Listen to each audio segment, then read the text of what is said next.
The chairperson of the SADC Anti-Corruption Committee says the meeting currently underway must pave a path to ensure measures are taken to implement the various countries or implemented in the various countries. Now, the SIU hosting the Southern African Development Community heads of anti-corruption agencies this week. That meeting taking place in Boksburg, and that's where we find our reporter Tshegohaco, Moagi, who is there. Tshegohaco, good morning to you. Cross-border corruption is something that is written about at length, at least here in South Africa, by various media colleagues. What is being done by authorities, importantly, to tackle it? Well, good morning to you, Xoli. So, that is the pertinent question, isn't it? To find out what is actually being done by the various authorities, but also what can such committees actually achieve to ensure that this cross-border corruption and crime is limited or actually just does not happen at all. And it is quite interesting that we often hear about crime and so forth, specifically in South Africa, but hardly hearing much about it in other SADC countries. So I'd like to bring in now the SADC Anti-Crime Committee chairperson, and his name is Dr. Paulus Noah. Thank you so much for your time this morning, Dr. Noah. So, of course, you have just completed your address to the delegates that are here speaking about crime and anti-corruption. What do you think needs to be done to take this forward to ensure that what you've spoken about is actually implemented in all the countries that are here? Thank you very much.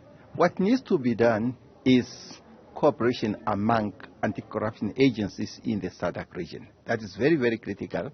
What is also critical is to ensure that legal frameworks, policies, and the anti-corruption strategic plans are implemented to the letter.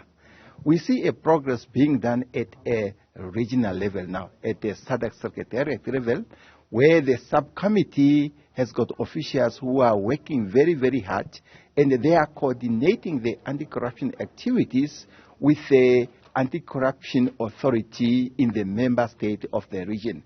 And this is what making progress to be very, very positive. What is critically important here is that there must be an effective mutual legal cooperation among the agencies and among the authority as well. One thing that is critical is that anti-corruption agencies cannot successfully operate in isolation from the rest of the authorities. It is the authorities at the political level that must spearhead the fight against corruption if anti-corruption agencies have to succeed in their very important mandate given to them. And that is what's happening here. And these are the discussions that will be held here so that we can see how we consolidate our efforts. Like, as I said, when I was officially opening the meeting, that we needed to work in unison because we are one family. If we are not working in unison, we cannot fight and win the war against corruption in the region. Our region is on a positive trajectory, and we just need really to increase the momentum and see to it that all efforts that we are making are driven towards the fight against corruption. We want the regional agenda programs at all levels to be geared and aligned to the fight against corruption. They must all be aligned to the programs that are aimed at fighting corruption in the region. Because, you see, corruption, like other organized crime, is a transborder crime. If one country is making efforts and another country is a kind of passive in fighting corruption, then we cannot succeed to achieve what we want to achieve. All countries in the region need really to step up their efforts in the fight against corruption. And that way, we can win the war against corruption. Dr. Noah, you are from Namibia. Share with us what the situation is like corruption-wise in that particular country. All right. One thing that I need to tell you is that there is no country that is free of corruption. What is important is whether an authority is doing something about fighting corruption. In Namibia, we are committed to fight corruption. The government of the Republic of Namibia has passed laws like the anti-corruption law, financial intelligence law, prevention of organized crime law, robust procurement laws, and the purpose of doing this is to ensure that there should be no loophole through which the corruptees penetrate and corrupt the system. They may try, but what we are trying to do there is to see to it that we are ahead of their plannings, we are ahead of their ideas, and make sure that whoever is involved in the perpetration of corruption definitely has to face the wrath of the law. And so what message then would you like to give out to South Africa? You are in South Africa at the moment. You've taken over as the chairperson of this anti-corruption committee from SADC. What would you like then to say to South Africa specifically, and what lessons do you think that as a country we can learn from Namibia on the way that you are fighting corruption? I think for South Africa, I must comment what I'm observing happening in South Africa. I don't think I have that much to give to South Africa to learn from other authorities, but it's to comment what South Africa is really doing here. I see a lot of efforts being made by the law enforcement agencies. And the good thing about South Africa, which other countries must learn from, is that South Africa has multi-law enforcement agencies.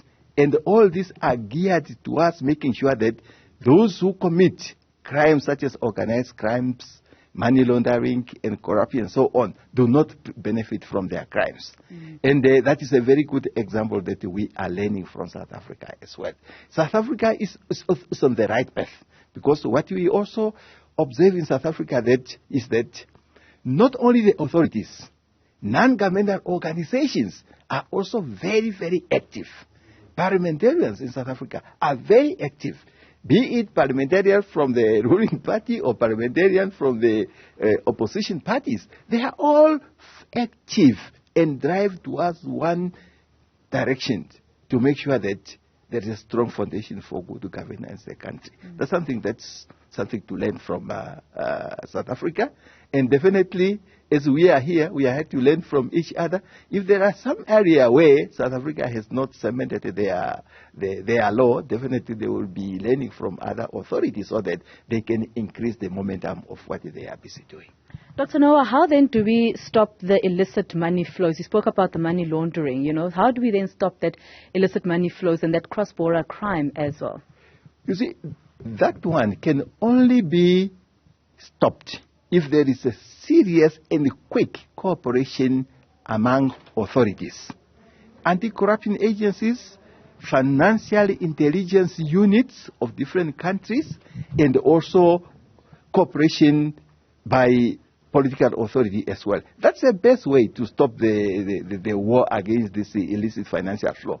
Because if that does not happen, you will still have a situation where somebody, launder money from South Africa and then deposits this money in another country. And this other country, if it does not take the war against illicit financial flow seriously, then this person will continue flourishing. That is how corruption thrives. When one country is fighting money laundering and the other country is not fighting money laundering. Mutual cooperation is very, very critical, and that's the only guarantee that we can stop illicit financial flows. All right, thank you so much, Dr. Paulus Noah, there, giving us details about what the plan is here, but also speaking strongly about the importance of the cooperation between the SADC countries and how that needs to work, that if the one country is fighting one crime or fighting corruption, the other also needs to work together to fight that very corruption too, to ensure that the SADC region really can have a region that is not corrupt at all. So that was Dr. Paulus Noah. The meeting here continues in Boksburg. It will be a closed session, but we'll definitely get more from the delegates that are here about the way forward in order to fight corruption in the SADC region.